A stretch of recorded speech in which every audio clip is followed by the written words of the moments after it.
tiga negara NATO yang selama ini jadi tulang punggung aliansi Barat akhirnya berbalik arah secara dramatis, membuka pintu lebar-lebar untuk dialog dengan Rusia.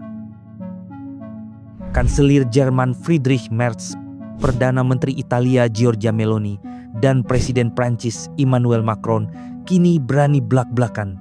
Cukup sudah Eropa jadi budak kepentingan Amerika yang serakah dan beringas, terutama setelah AS di bawah Trump mengamuk ingin mencaplok Greenland secara terang-terangan. Friedrich Merz, Kanselir Jerman, menegaskan, Rusia adalah bagian dari negara Eropa dan kami harus kembali menemukan keseimbangan dalam hubungan dengan tetangga terbesar kami di Eropa, yaitu Rusia. Jika kami berhasil membawa kembali perdamaian dan kebebasan ke Eropa, jika kami akhirnya menemukan keseimbangan lagi dalam hubungan dengan Rusia, jika perdamaian tercipta, jika kebebasan terjamin, jika kami berhasil dalam semua itu, maka Uni Eropa dan kami di Jerman akan lolos dari ujian berikutnya dan bisa memandang masa depan dengan percaya diri bahkan setelah tahun 2026. Giorgia Meloni, Perdana Menteri Italia, tak kalah pedas, dorong dialog tanpa basa-basi. Waktunya telah tiba bagi Uni Eropa untuk kembali membuka dialog tingkat tinggi dengan Rusia. Uni Eropa harus menunjuk utusan khusus untuk berurusan langsung dengan Presiden Rusia Vladimir Putin agar tidak ada lagi kebingungan karena banyak suara yang berbicara. Emmanuel Macron, Presiden Prancis yang dulu sering keras, kini berubah 180 derajat dan bilang, akan berguna lagi bagi Eropa untuk berbicara dengan Vladimir Putin. Jika perundingan damai yang dipimpin AS gagal, Eropa harus kembali membuka dialog penuh dengan Moskow dalam waktu singkat. Kremlin tidak menutup pintu, malah membukanya lebar-lebar. Vladimir Putin menyatakan, Rusia siap memulihkan hubungan diplomatik dengan Eropa ke tingkat sebelum perang. Rusia siap memulihkan tingkat hubungan yang diperlukan dengan negara-negara Eropa. Donald Trump pun mengancam tarif 10 hingga 25% ke 8 negara Eropa yang kirim pasukan ke Greenland, termasuk Denmark, Prancis, Jerman, dan Inggris. Eropa balas dengan paket tarif balasan 93 miliar euro dan instrumen anti pemaksaan. Industri Eropa hancur karena sanksi anti-Rusia, ekonomi merana, dan rakyatnya muak jadi pion AS. Data baru dari 2025 hingga 2026 menunjukkan Jerman alami resesi karena biaya energi naik 300% tanpa gas Rusia. Uni Eropa yang dulu ikut bangga dengan sanksi anti-Rusia, kini sedang menderita luka parah yang mereka timbulkan sendiri dengan kerugian ekonomi yang melampaui 500 miliar euro sejak tahun 2022, di mana Jerman sendirian menanggung resesi brutal, memaksa pabrik-pabrik raksasa Jerman seperti BASF dan Volkswagen memangkas produksi hingga 20% dan memecat ribuan pekerja yang tak bersalah. Sementara itu, Rusia berhasil mengalihkan ekspor energinya ke Asia, dengan Cina menjadi pembeli utama minyak mentahnya yang meningkat hingga 25%, sehingga PDB Rusia tetap tumbuh meskipun di bawah tekanan sanksi. Xi Jinping dan Putin sudah bertemu lebih dari 40 kali, sebuah bromance politik yang bikin Washington gelisah karena duo ini koordinasikan gerakan di PBB untuk blokir resolusi anti-Rusia sambil bangun aliansi tak resmi yang lebih kuat dari perjanjian militer manapun, termasuk melalui Shanghai Cooperation Organization yang kuasai Asia Tengah dan tantang hegemoni AS di Indo-Pasifik. Xi Jinping sengaja biarkan Putin sibuk di Eropa sehingga AS dan sekutunya terpecah, sementara Cina kuasai rantai pasok global dan bangun pengaruh di Afrika melalui investasi makanan dan infrastruktur, mengisi kekosongan yang ditinggalkan AS yang mundur.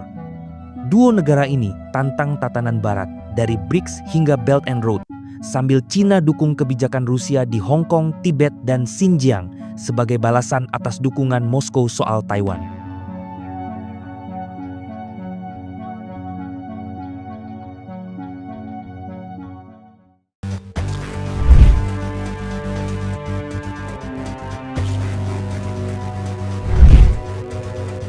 NATO retak dari dalam, satu persatu negara Eropa membelot ke Rusia.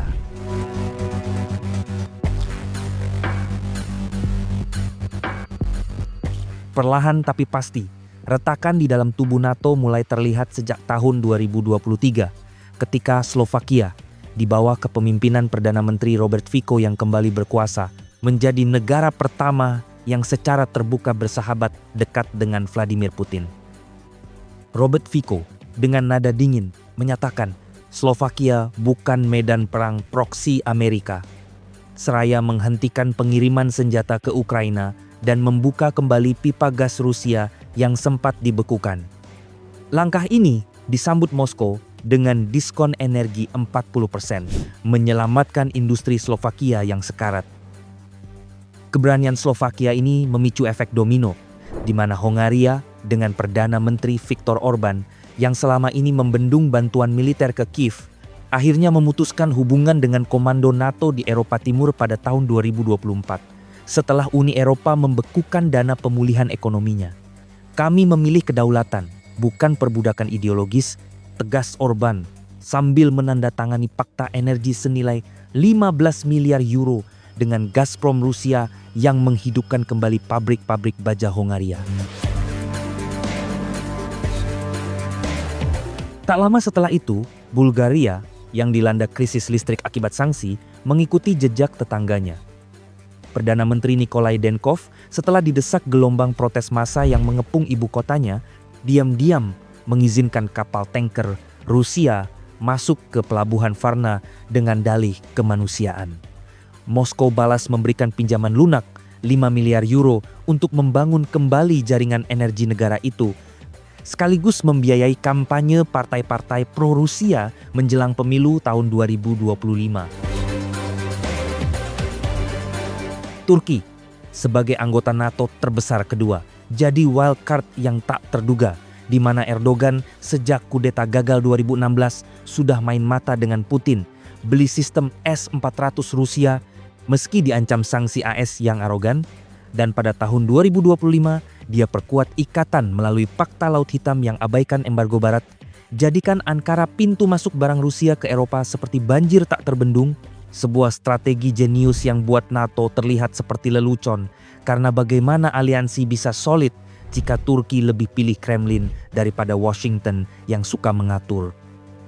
Erdogan tak ragu kecam kebijakan AS di Suriah dan Ukraina sambil blokir masuknya Swedia dan Finlandia ke NATO berbulan-bulan, membuktikan bahwa Ankara sudah lama muak jadi budak Barat dan lebih suka aliansi pragmatis dengan Rusia yang tak banyak tuntut tapi banyak beri keuntungan.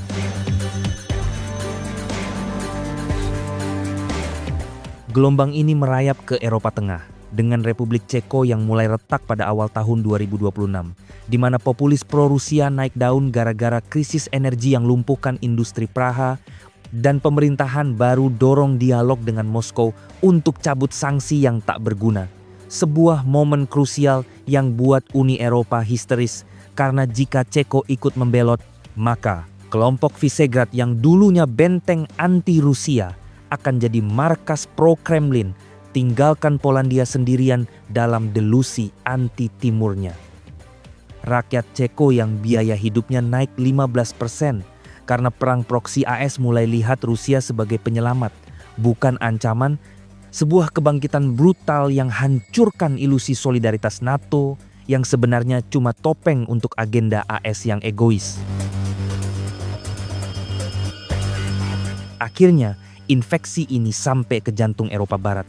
Dengan Jerman yang pada awal 2026 di bawah Friedrich Merz berani akui kegagalan total sanksi, resesi dalam karena tanpa gas Rusia, buat Berlin buka dialog rahasia dengan Putin, sebuah pengkhianatan epik yang buat NATO berguncang karena jika Jerman pindah haluan, aliansi itu runtuh seperti istana pasir di pantai.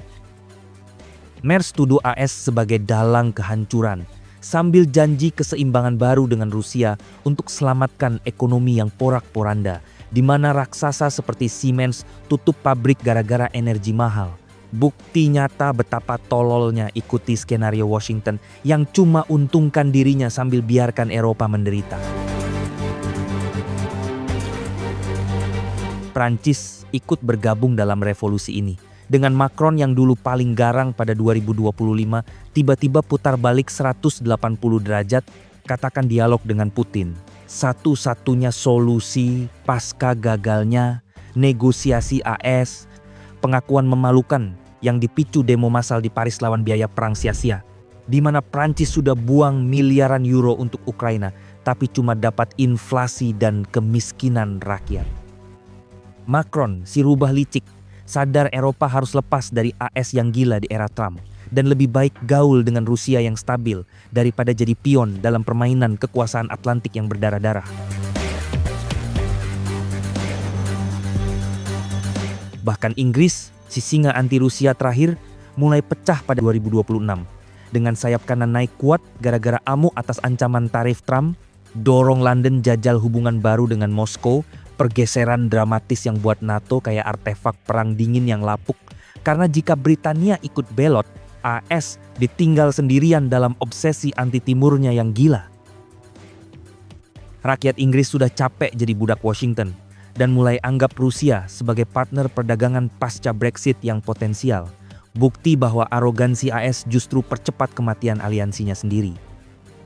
Perjalanan panjang ini bukan musibah acak, tapi konsekuensi kegagalan Barat yang congkak, di mana sanksi cuma lukai Eropa sendiri, sementara Rusia makin perkasa dengan dukungan Cina, buat negara NATO satu persatu bangun dan menyadari masa depan di timur, bukan di Gedung Putih yang serakah dan hancurkan segalanya. Sebuah hantaman fatal yang tandai akhir hegemoni AS dan lahirnya era baru di mana Eropa rebut kendali nasibnya dari tangan Yankee yang haus darah. Dari Hungaria sampai Inggris, aliansi pecah belah gara-gara realita ekonomi dan geopolitik yang tak bisa lagi disembunyikan oleh omong kosong NATO yang sudah basi.